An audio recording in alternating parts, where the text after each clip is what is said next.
Donc, alors, comment ça se passe? Donc, l'objectif, c'est donc de travailler sur l'apprentissage correspondance, donc des graphèmes phonèmes. Donc comment je vais vous donner en fait comment moi je faisais. Après il y a pas une façon de faire, il y en a plusieurs, mais je vais vous donner en tout cas ma façon de faire, avec ma classe. Donc ça, c'est une séquence, composée de, 2 séances.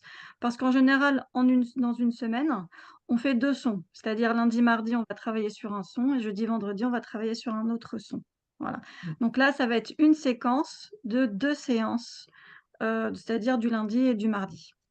Alors première étape, donc j'ai mis la première étape, c'est l'étape découverte.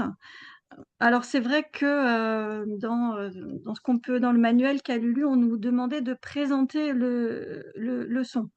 Alors moi, je suis plus partie prenante pour, les mettre tout de suite en situation, d'écoute et de recherche. C'est-à-dire que je vais, dans cette séance découverte, piocher 3 mots dans Calulu. Et justement, ces 3 mots-là, je vais bien les choisir. Il y aura un mot où on va entendre le son au début, un mot où on va entendre le son au milieu et un mot où on va entendre le son à la fin. C'est-à-dire, voilà. Donc je vais choisir 3 mots et je vais leur dire: «Attention les enfants, vous allez, tout de suite, devoir trouver». Donc là, comme, un petit défi, un petit challenge. Première mission, vous allez devoir écouter les 3 mots que je vais prononcer et vous allez devoir trouver le son qu'on entend à chaque fois dans les 3 mots que je vais prononcer. Donc tout de suite, je les mets en situation d'écoute et en situation de recherche et je capte leur attention. Donc je prononce les trois mots et donc là, les enfants donc essayent, ils tentent, ils lèvent la main, ils font des propositions. Si je vois que personne n'arrive à trouver le son, je redis les mots en appuyant un petit peu, donc justement le son, que je veux leur faire, trouver et ils finissent toujours par trouver. Une fois qu'ils ont trouvé le son, donc tout de suite, donc je vais faire de la ce qu'on appelle la conscience phonologique, c'est-à-dire de quoi est-ce que j'ai besoin dans ma bouche pour faire ce son? Est-ce que j'ai besoin des dents? Est-ce que j'ai besoin de la langue? Est-ce que j'ai besoin du palais? Comment est-ce que sort le son? Il sort de ma bouche, il vient de ma gorge, il vient de mon ventre, donc tout de suite, on va faire ce qu'on appelle la conscience phonologique. On va faire prendre conscience aux enfants de la manière dont ils prononcent le son avec leur bouche. Mhm. D'accord. Donc, ensuite, une fois que, tout le monde prononce bien le son, donc là, je vais veiller, je vais aller voir chacun des enfants, je vais tourner dans la classe, vérifier à ce que le son sorte correctement. Alors pourquoi j'insiste sur ça? Si un enfant prononce bien le son, il va bien entendre le son et s'il entend bien le son, il écrira bien le son. Voilà, c'est la base, en fait. Une fois que l'enfant prononce bien le son, je vais leur demander tout de suite de regarder autour d'eux et d'essayer de me donner des mots, leurs propres mots dans lesquels on peut entendre le son. Donc tout de suite, ils vont se mettre en situation, encore une fois, de recherche et ils vont prononcer, des mots. On va tenter et à chaque fois qu'un élève va me donner un mot, on va dire: «Bah, où est-ce qu'on l'entend? Au début, au milieu ou à la fin?» Et on va le situer dans chacun des mots. J'essaye à ce que chaque enfant donne un mot. Une fois que chaque enfant a donné un mot, je fais le jeu de pigeon-vol. Cette fois, je leur dis: «Attention, on fait l'inverse. Pigeon-vol, qu'est-ce que c'est? Donc c'est on met les mains au dos, la maîtresse dit un mot et on attrape au vol le mot où on entend le son et si on n'entend pas le son, on bouge pas, on n'attrape pas le mot. Donc ça, c'est, le deuxième exercice. Cette fois, c'est moi qui donne les mots et c'est eux qui doivent attraper au vol. Une fois qu'on a fait cet exercice, donc donc j'ai fait en sorte qu'ils prononcent bien et qu'ils entendent bien le son. Une fois que j'ai fait ça, bah, je leur pose la question: «Bah, comment il s'écrit ce son?» Est-ce que vous savez déjà? Est-ce que vous parce qu'il y en a qui le savent déjà, ils vont me dire: «Telle lettre». Ah! Alors à ce moment-là, moi je prends ma boîte de lettres, donc j'ai une boîte, Montessori avec les lettres rugueuses et je la mets donc sur le bureau, j'ai un visualiseur et les grosses lettres apparaissent au tableau. Donc je vais leur dire: «Je vais vous montrer une lettre, vous me dites "oui" si c'est la bonne lettre et "non" si c'est pas la bonne lettre». Donc je leur montre les lettres et ils me disent «non», «oui» jusqu'à ce qu'on trouve la bonne lettre. Donc une fois qu'on a trouvé la bonne lettre qui correspond au son qu'on a travaillé juste avant, je leur montre donc avec le doigt, en repassant la lettre, comment on écrit tout de suite cette lettre, donc le sens de la lettre. Voilà. Après, ce que je fais, c'est que cette lettre, je l'accroche au tableau pour qu'elle reste avec nous jusqu'à la fin de l'année. Voilà. Une fois donc qu'on a découvert la lettre, qu'on a vu le sens de l'écriture, donc on va d'abord le tracer dans l'air. J'imagine donc que je me mets dos à eux Et je leur dis: «Imaginez, vous avez un stylo invisible, un stylo magique et on va s'entraîner déjà tout de suite à faire le geste». Donc admettons que c'est un L, donc on fait des L dans l'air. Une fois qu'on s'est entraîné dans l'air, on prend l'ardoise avec les lignes, très important, pour bien respecter la taille de la lettre. Donc, on s'entraîne tout de suite. Alors moi, d'abord, je leur montre sur l'ardoise, donc toujours avec mon visualiseur, j'ai mon ardoise et je vais tracer, je vais leur montrer le tracé de la lettre et tout de suite, ils s'entraînent. Et pendant qu'ils s'entraînent sur l'ardoise à écrire la lettre, je passe, derrière, chacun des élèves. Donc une fois qu'on a travaillé le son et le graphisme, on passe tout de suite à la lecture. Donc, cette fois, la lecture, donc je prends, la lettre qui est au tableau et je dis: «Ben, maintenant, on va essayer de lire» et je vais la donc j'ai toutes mes voyelles aussi au tableau, parce qu'on aura fait les voyelles et on va tout de suite, donc prendre, la lettre, le L, alors je la nomme, c'est vrai qu'on va prendre le L, moi je dirais on prend tout de suite le L, j'évite de dire le nom de la lettre pour pas que ce soit un frein à la lecture. Chaque lettre, en fait, on la nomme par le son au début. Et après, au fur et à mesure, une fois qu'ils ont bien mémorisé les sons, on peut, donner le nom. Mais c'est vrai qu'au début, je dis: «On va prendre le L, le L et on va essayer de le lire avec chacune des voyelles au tableau». Donc voilà, donc on prend le L et le A et c'est eux qui lisent tous ensemble, donc on va lire tout de suite les premières syllabes. Donc ça, c'est pour la lecture, tout de suite des premières syllabes de la leçon. Une fois qu'on a lu, ces premières syllabes tous ensemble au tableau, on prend notre calulu et on va lire les syllabes cette fois dans le calulu. Une fois qu'on aura lu nos syllabes dans le calulu, tout de suite, alors, pour la lecture, comment ça se passe? Moi, j'aime bien, faire le jeu du furet au début. Donc chacun lit un mot à tour de rôle et j'aime bien aussi, comment on appelle ça? Faire parfois tous les faire répéter une deuxième fois, tous en collectif, on lit tous ensemble. Donc je m'assure d'abord que tout le monde ait lu au moins une syllabe et après on lit tous ensemble de manière collectivement. Dès le début, je vais faire en sorte que chacun, lise, toutes les syllabes et ensuite, une fois qu'on aura bien fait notre lecture sur Calulu, on va tout de suite s'entraîner à encoder. Je reprends l'ardoise et je leur dis tout de suite les syllabes et on s'entraîne à écrire les syllabes sur l'ardoise. Et d'ailleurs, après, une fois qu'on a écrit toutes les syllabes sur l'ardoise, on va les écrire dans notre Calulu puisqu'on a aussi notre, un peu d'écriture dans le Calulu. Et c'est ce qui me permettra de préparer la dictée d'ailleurs, du lendemain. Donc en fait, on prépare tout de suite la dictée des syllabes. Une fois qu'on a fait ça pour la matinée, donc on arrête là. En général, ça me prend, en général, moi, mon emploi du temps, il est très simple. Le matin de, 8h45 jusqu'à la récréation de 10h, c'est, lecture, écriture, Calulu et après la récréation de 10h30 à 11h30, c'est les mathématiques et l'après-midi de 13h30 jusqu'à 15h, ce sont les ateliers. Donc là, pour l'instant, j'ai fait ma séance du matin. L'après-midi, on passe aux ateliers. Donc là, justement, on va travailler, sur notre Calulu. Donc au début, je présente les ateliers du jour. Donc il y a donc bien sûr, le jeu, sur, l'application. On va avoir le jeu du loto avec les syllabes, justement, qui correspondent. On va donc tout de suite, on n'a pas tout de suite, le jeu du lynx puisque, il y a des mots. Et donc, j'ai introduit d'autres jeux en fait, un jeu d'encodage notamment, où on va encoder justement, un travail d'encodage des syllabes et un travail de phono aussi. Donc, il y a beaucoup d'exercices de phono où on doit entourer, les mots où on entend le son, où on doit cocher. Là, c'est plus des exercices justement, on a fait toute la phase orale le matin, l'après-midi, ça va être des exercices de phono sur papier, plus sur, activité. Voilà. Donc en général, moi j'ai 4 groupes, donc, j'ai 4 ateliers, donc les tablettes, le jeu de l'auto et après un atelier de phono et un atelier d'encodage, un atelier d'écriture. Voilà, donc c'est mes 4 ateliers et ils tournent, entre 15 à 20 minutes, donc ils tournent sur 1 heure, sur les ateliers de l'après-midi. Le lendemain, on tout de suite, donc on revient et donc je leur dis: «Bah, quel son?» Tout de suite, on a fait, hier, donc ils doivent rappeler le son. «Rappelez-moi comment on le prononce?» Et on va faire cette fois le jeu de l'oiseau, c'est-à-dire qu'ils vont prendre leur calulu et ils vont devoir faire tourner leurs doigts au-dessus de la page et dès que je dis la syllabe, ils doivent pointer la syllabe du doigt. pour vérifier donc s'ils reconnaissent bien, ce qui est lu et ce qui est écrit. Ensuite, je vais les faire relire, chacun leur tour, les syllabes le matin et tout de suite, on prend le cahier, d'écriture cette fois et je vais faire la dictée, on va écrire les syllabes, heu, dans le, heu, dans le cahier d'écriture. Sachant qu'au début, ce sont des syllabes et puis très vite, ce sont des mots, hein, et après les mots même, ce sont des phrases, dans le cahier d'écriture et une fois qu'on a fait la dictée, j'ai un fichier, je peux vous le montrer, je vais aller le chercher.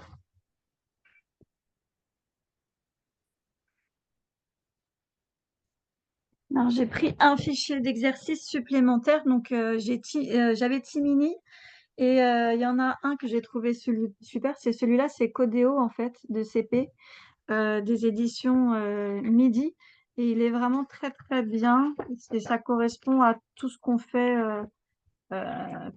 avec Calulu. Je vais vous montrer un exemple là sur le L. Donc au début, on doit entourer le L. Donc là, c'est des exercices que les enfants font seuls pour valider en fait une sorte d'exercice mini exercices pour voir ce qu'ils sont capables de faire seuls. Donc entourer la lettre, écrire la lettre, entourer le son, cocher le son, voilà. Et pareil là, donc là la dictée, on peut même faire la dictée dans le mini fichier. Donc voilà, ce sont des exercices avec ici des mots à compléter. Je sais pas si on voit bien, voilà. Les mots à compléter avec les syllabes à écrire.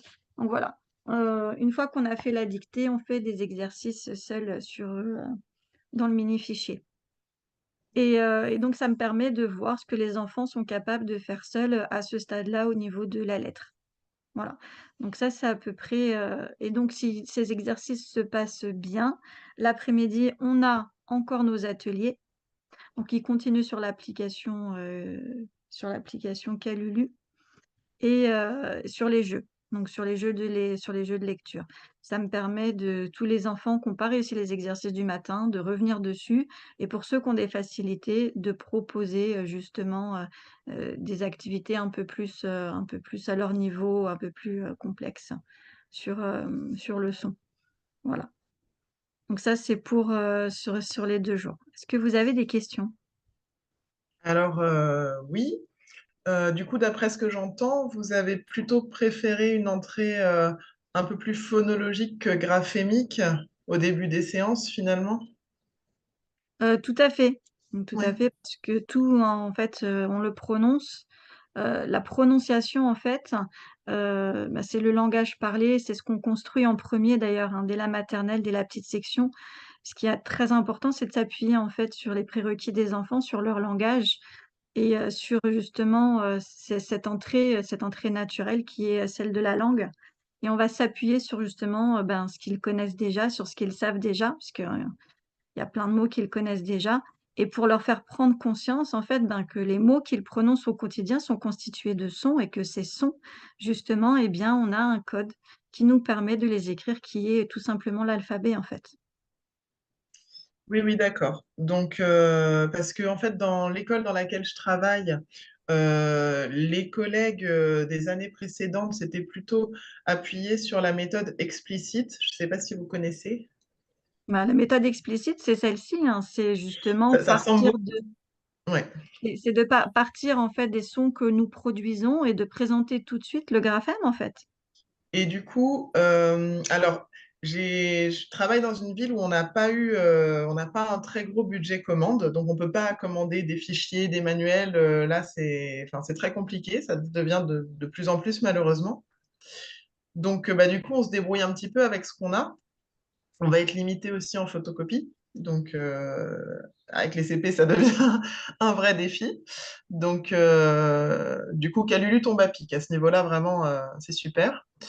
Maintenant, comme il y a Calulu, c'est vraiment uniquement l'étude du code. Moi, je me demandais si toute la partie compréhension de la méthode explicite, on pouvait l'utiliser parce que c'est de la compréhension de texte entendu et pas de texte lu. Mmh. Donc, je me demandais si on pouvait utiliser ça, quitte à après aussi l'utiliser euh, à l'écrit, en encodage ou ce genre de choses, dans la mesure où les sons auront déjà été étudiés. C'est vrai que j'ai pas parlé de la partie, travail, sur album et de, la partie aussi, justement, de l'histoire sur laquelle on travaille à partir de Calulus. C'est de ça que vous parlez? Du travail qui est fait sur l'album pour la lecture compréhension et de l'histoire justement qu'on travaille, qu'on lit 3 fois Alors avec les justement, je ne savais pas s'il y avait une histoire dans Calulu ou pas. Voilà. si, si. Alors ce qu'il faut savoir, c'est que dans Calulu, au fur et à mesure donc on avance, on va aller vers des textes. Donc il va y avoir des textes justement qui vont être introduits et moi j'ai travaillé, la compréhension à partir de quiz de lecture justement que j'ai fait, sur les textes de Calulu. On travaille aussi, moi j'ai ritualisé l'histoire de Calulu qu'on doit raconter 3 fois. Je l'ai appelée donc l'histoire du soir et chaque soir, on lit une histoire et on va, découvrir 3 mots. Donc je ne sais pas si j'ai besoin de vous rappeler la démarche, elle est bien détaillée dans le guide de l'enseignant. Alors, je ne l'ai pas vu dans le guide de l'enseignant que j'ai vu sur Internet. Là, j'ai pas vu cette partie-là. Oui, oui, D'ac c'est dans le guide de l'enseignant et en fait, c'est avec les albums que vous choisissez de votre bibliothèque dans votre classe, juste pour être clair. Mais on vous donne une démarche de comment introduire le vocabulaire euh, de façon que que les enfants vont apprendre des nouveaux mots, mais dans les livres que vous avez déjà dans votre classe. Donc, mais c'est dans le guide. D'accord. D'accord, je pensais, donc d'accord, je n'avais Avec pas des compris que exemples, c'était. avec des exemples très concrets. Oui, parce qu'on ne peut pas vous donner Oui, oui, des oui. livres. Donc, c'est une façon de prendre des livres dans votre classe et de les lire aux enfants et de travailler sur le vocabulaire à travers ces livres. et moi, D'accord. pour ma part, c'était vraiment très bien parce que, j'ai travaillé sur les contes, justement avec les enfants, ce qui m'a permis d'introduire les contes et de travailler sur des mots, donc on choisit 3 mots en fait dans le livre et ces 3 mots en fait, au début on donne la définition, et ensuite on va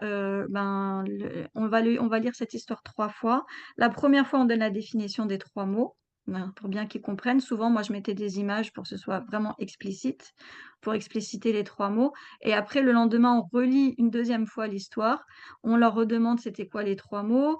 On leur redemande donc quelle était justement, la définition, pour, qu'ils les gardent bien en mémoire. La troisième fois, on relit donc une troisième fois l'histoire et cette fois, on va voir justement dans des situations on donne une situation, on dit: «Ah bah tiens, dans cette situation-là, rappelez-vous quel était le mot» et on fait le lien, comme ça avec le mot qu'on a travaillé et c'est les histoires, c'est vrai que, elles nous permettent, comme on a la liberté de choisir vraiment aussi bien des histoires, c'est-à-dire des contes pour travailler les différents genres, par exemple. Et moi, je sais que j'ai introduit des documentaires pour le lier au programme de Questionner le monde. Donc, par Mhm. exemple, si on travaillait sur les animaux, ben, il y a toute une mini collection. Attendez, je vais vous montrer.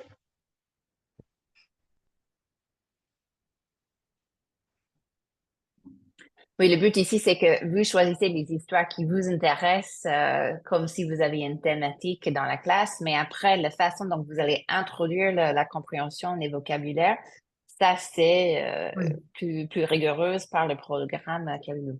Donc vous avez une collection, de chez, Hachette Éducation qui s'appelle Tous lecteurs. Donc il y a niveau 1, niveau 2, donc du CP, jusqu'au CM2 et en fait, c'est que des documentaires.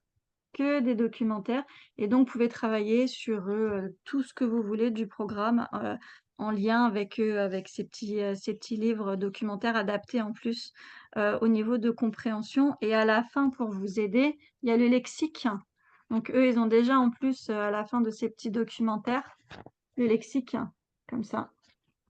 Donc il y a tout le lexique expliqué en plus, donc dans ces livres-là. Et pour les histoires que je lisais, il y avait aussi, la collection de chez Nathan Je lis seul, tu lis seul, où, c'est des petits albums pareil par niveau, hein, niveau 1, niveau 2, niveau 3, qui respectent la progression d'ailleurs, de lecture, de Calulu et à la fin de l'histoire, en plus des 3 mots, il y a même un quiz à l'oral qu'on peut faire pour travailler en plus la compréhension. Moi, j'avais rajouté ça, j'avais mis donc les 3 mots de vocabulaire Et les 3 mots de vocabulaire, d'ailleurs, on les écrivait, on avait un mur des mots en classe et on écrivait les 3 mots qu'on apprenait à chaque fois dans le mur des mots. Les enfants avaient un tableau dans lequel ils écrivaient les 3 mots pour bien conserver cette fiche de vocabulaire sur l'année. Et, et ensuite, il y avait un petit quiz à la fin de l'album. Je vais vous montrer la série si vous voulez.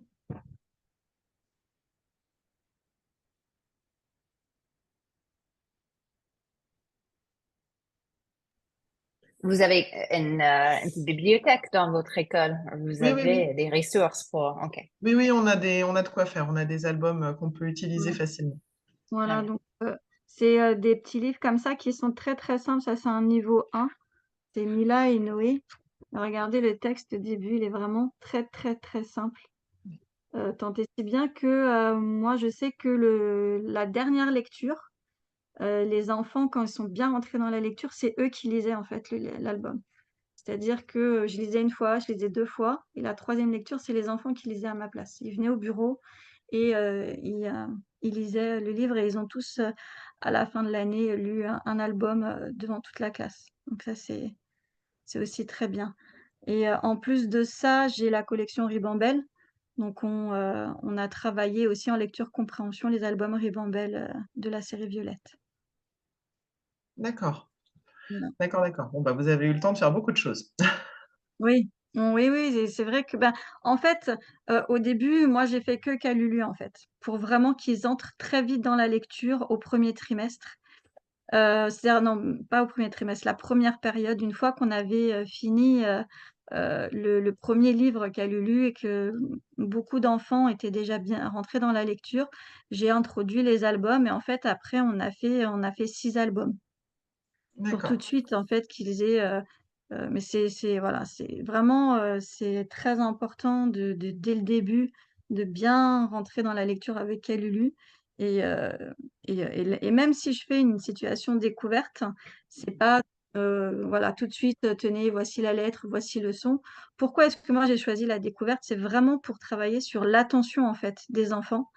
Parce que quand vous présentez la lettre, ils sont passifs et ils écoutent et on sait maintenant que, en fait, un enfant, il apprend pas dans la passivité, mais dans l'action et si on le met tout de suite en situation de recherche, et bien, il va tout de suite on va capter son attention et il va, justement, mieux mémoriser et mieux comprendre, en fait, le son, et la lettre, qu'on lui présente. D'accord. J'ai une question aussi concernant l'écriture, le graphisme. Mmh. Est-ce que vous en faites plus que ce qui est proposé dans le livret de Calulu? Oui, tout à fait, j'ai un cahier d'écriture. Ben, déjà, il y a tout le travail au préalable sur l'ardoise, comme je vous l'ai Oui, oui, oui, expliqué ça juste oui. voilà, sur l'ardoise et il y a tout le travail aussi, donc en fait, il y a ardoise, calulu et après cahier d'écriture. Donc on a un cahier d'écriture, c'est obligatoire, qui accompagne, justement quand je veux faire mes ateliers d'encodage, c'est dans mon cahier d'écriture. Quand, je fais ma dictée, c'est dans mon cahier d'écriture. Quand on fait des productions d'écrits, on fait des mini productions d'écrits aussi régulièrement, c'est dans mon cahier d'écriture. Donc oui, le cahier Oui, oui, non, d'écriture je parlais pas de la production d'écrit à proprement parler, mais vraiment du geste graphique, de savoir si vous en rajoutiez en plus pour, par rapport à la page avec, je sais plus, je crois que c'est une petite abeille qu'il y a en haut oui, de la bah, page. c'est sur le graphisme essentiellement, c'est sur l'ardoise en fait, justement. D'accord. C'est sur Ok. l'ardoise et une fois qu'ils ont bien, bah et j'insiste, l'ardoise avec les lignes, hein, justement, Oui, une oui, fois oui. qu'ils ont Mm. bien justement le geste et qu'ils respectent bien la taille, on passe au calulu et une fois qu'ils ont, fait le calulu, pour le graphisme, moi, ce que j'ai rajouté, c'est, de varier l'outil et de faire attention justement à la tenue et du corps, la tenue du bras, la tenue de la main et l'outil en fait, scripteur. Donc au début, on est au crayon à papier, après ils ont eu le droit au stylo et à la fin, ils ont fini à la plume aussi. D'accord. Et ce qui était très important, c'est qu'ils avaient un rituel justement avant d'écrire qu'est-ce qu'on fait. Donc je m'assieds correctement, la position du corps, la position de la chaise, la position du cahier, qui soit bien donc parallèle à la position du bras, et la manière dont je tiens mon outil. Voilà, ils avaient un rituel. D'accord. Ok, super. Merci. Je vous en prie.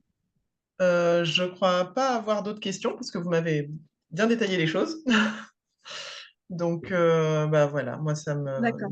ça m'aide un petit peu parce que oui, c'est vrai que voilà, l'apprentissage de la lecture, c'est quelque chose d'important et d'autant plus avec cette méthode qui a l'air très bien conçue. Et c'est Mm. vrai que j'avais besoin de quelques billes Mm. pour mettre en place quelque chose de régulier et de relativement efficace, justement pour rentrer rapidement dans la lecture, puisque c'est ça qu'on nous dit qu'il faut faire, qu'il faut qu'ils y rentrent rapidement, avec un tempo assez rapide.